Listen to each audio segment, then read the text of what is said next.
नाज़रीन इकराम, इस वक्त पाकिस्तान के ज़्यादातर इलाकों में बारिश और सैलाब के पानी ने तबाही मचा रखी है, जिससे लाखों लोग मुतासिर हुए और सैकड़ों के हिसाब से वफात पा चुके हैं। इसके अलावा लोगों की लाखों की जायदादें सैलाबी पानी की तबाही में आ चुकी हैं और अब वो एक एक पैसे के मोहताज बन चुके हैं। लेकिन नाज़रीन, यहाँ सवाल ये पैदा होता है कि आखिर पाकिस्तान में हर साल सैलाब क्यों आता है और क्यों हम अपनी तबाही और बर्बादी को देख कर भी सबक नहीं सीखते। नाज़रीन, सबसे पहले आप इस बात को जहन में रखें कि दुनिया हादसात, सानहात और तजल्लियात से भरी पड़ी है।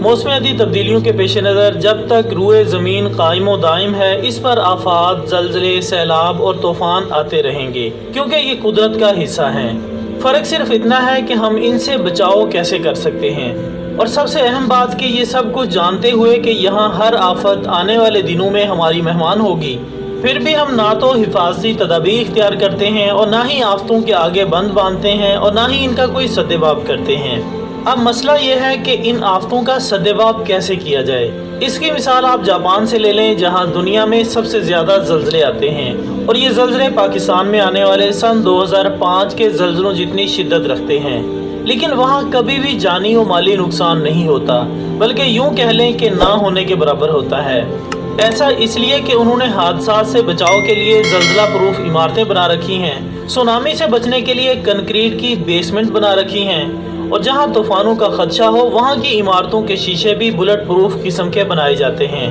यही हाल यूरोप का है, जहां हर साल शदीद बर्फबारी होती है, मगर उन्होंने ऐसे इंतजाम कर रखे हैं कि कभी कोई सानहा रूनुमा नहीं होता। मगर यहाँ आज एक बार फिर आधा पाकिस्तान डूब चुका है और 12 अरब डॉलर के नुकसान का अंदेशा जाहिर किया जा रहा है। मतलब जो पाकिस्तान 1.5 अरब डॉलर के लिए IMF के सामने घुटने टेके हुए था, इसे मजीद 12 अरब डॉलर के नुकसान का धचका लगा है। मगर अफसोस इस बात का है कि ये अरबों डॉलर्स का नुकसान तो बर्दाश्त कर लेंगे, मगर करोड़ों रुपए से तामीर होने वाले डैम्स को तरजीह नहीं देंगे, जिनमें से एक अहम डैम कालाबाग डैम है। ये बात बिल्कुल ठीक है कि कालाबाग डैम सबसे कम खर्च और बालानशी है, यानी सियासत की नज़र होने वाले इस बदकिस्मत डैम को चंद करोड़ रुपए की लागत से 2 से 3 साल के अंदर फाल करके 3500 मेगावाट तक बिजली भी हासिल की जा सकती है और बड़े पैमाने पर पानी ज़खीरा किया जा सकता है। लेकिन अगर ये फिलवक्त मुमकिन नहीं और हमारे सियासतदान डैम बनाने के लिए वाकई मुखलिस हैं, तो लाखों एकड़ बंजर अराजी को इस्तेमाल में लाकर छोटे छोटे दर्जनों डैम बनाकर इस मसले से हमेशा के लिए छुटकारा हासिल किया जा सकता है। पाकिस्तान की तमाम सियासी जमातें इस बात पर तो मुत्तफिक हैं कि अगर भारत ने हमारी तरफ मैली आंख से देखा तो हम इसकी आंखें ही निकाल देंगे। मगर जब बात कालाबाग डैम की आती है तो इनमें से चंद जमातें भारत के हक में फैसला देती नजर आती हैं। अब आप हैरत ज़दा होंगे कि भला ऐसा कब हुआ कि पाकिस्तान में रहते हुए कोई भारत के हक में फैसला दे। तो जनाब, आप इस बयान को किस तरह देखेंगे कि अगर कालाबाग डैम बनाया गया तो पाकिस्तान नहीं रहेगा? क्या ये खुली बगावत नहीं? हाँ, अगर ठोस शवाहिद की बुनियाद पर समझाने की कोशिश की जाए कि कोई किस बुनियाद पर कालाबाग डैम की मुखालफत कर रहा है तो बात समझ आती है, मगर ऐसा बयान देना तो सीधी सीधी बगावत है, बल्कि मुल्क दुश्मनी है। नाज़रीन, इस मौजूदा सैलाब से तकरीबन 3 करोड़ से ज़ायद आबादी के मुतासिर होने का अंदेशा है। याद रहे कि इससे कबल सन 2010 में आने वाले सैलाब को पाकिस्तान की तारीख के बदतरीन सैलाब के तौर पर याद रखा जाता है, जिसमें तकरीबन 2 करोड़ से ज़ायद शहरी मुतासिर हुए थे। मगर हालिया सैलाब की तबाहकारियों ने सन 2010 के सैलाब के रिकॉर्ड भी तोड़ दिए हैं। लेकिन हैरत यह है कि हम बेशर्मों की तरह अपनी गफलत छुपाने के लिए इन बारिशों को अल्लाह का अजाब कहकर अपने आप को वक्ती दिलासा दे रहे हैं। हालांकि ये अजाब नहीं बल्कि हमारी गफलत है। अगर अजाब ही आना होता तो छोटे छोटे बच्चों के साथ ज्यादती करने वालों पर आता, हेरा फेरी करने वालों पर आता, रमज़ान में भी मिलावट करने वालों और हज व उम्रा के नाम पर फ्रॉड करने वालों पर आता। अजाब आता तो करप्ट सियासतदानों पर आता। अजाब आता तो उन लोगों पर आता जिनके फैसलों से आज हम यहाँ तक पहुँचे हैं। अगर अजाब आना ही होता तो गलत फैसले करने वाले जजेस पर आता। अजाब आता तो उन लोटे सियासतदानों पर आता जो अपने ज़ाती मफादात के लिए वफादारियाँ बदलते देर नहीं लगाते। गैर कानूनी मुनाफा कमाने वालों पर तो अजाब नहीं आया, कालाबाग डैम ना बनाने वालों पर तो अजाब नहीं आया, बल्कि अगर वाकई अजाब आता तो हमारे मुल्क की 5 असम्बलियाँ ना बचती। لہٰذا حالیہ سیلاب کا تعلق عذاب سے نہیں بلکہ ٹھوس منصوبہ بندی کے فقدان کی وجہ سے ہے۔ ہمارے ہاں ڈیمز نہیں بن رہے، جبکہ ہمارا ہمسایہ ملک بھارت ایک دریا پر سینکڑوں ڈیم بنا کر بجلی پیدا کر رہا ہے۔ اس کے برعکس پاکستان میں 73 ڈیم ہیں، جن میں سے 60 گزشتہ صدی میں مکمل ہوئے تھے۔ پچھلے 22 سالوں میں اس شعبے میں ہونے والا بیشتر کام ابھی زبانی جمع خرچ یا تکمیل کے مرحلوں میں ہے۔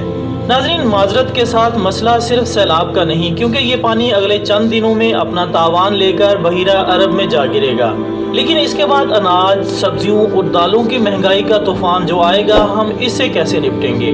ان سب باتوں کے علاوہ سیلاب سے متاثرہ لوگ جب شہراؤں، حکومتی یا خیراتی اداروں کے کیمپس میں پناہ لیتے ہیں تو انہیں دیکھ کر حقیقت میں یہ اندازہ ہوتا ہے کہ پاکستان میں کس قدر غربت ہے۔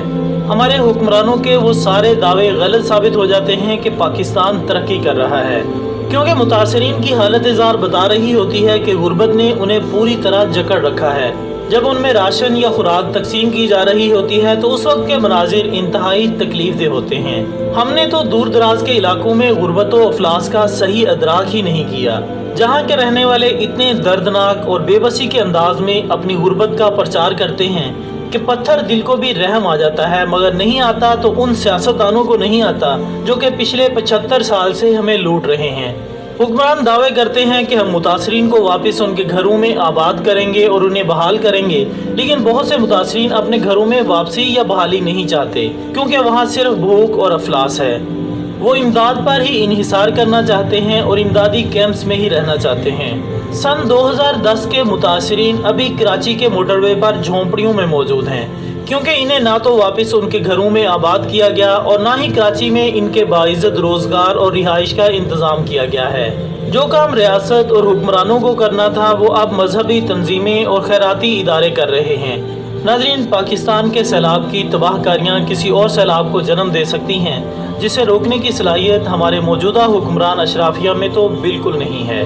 آخر میں دعا ہے کہ اللہ تعالیٰ ملک پاکستان کو اپنے حفظ و امان میں رکھے، آمین ثم آمین۔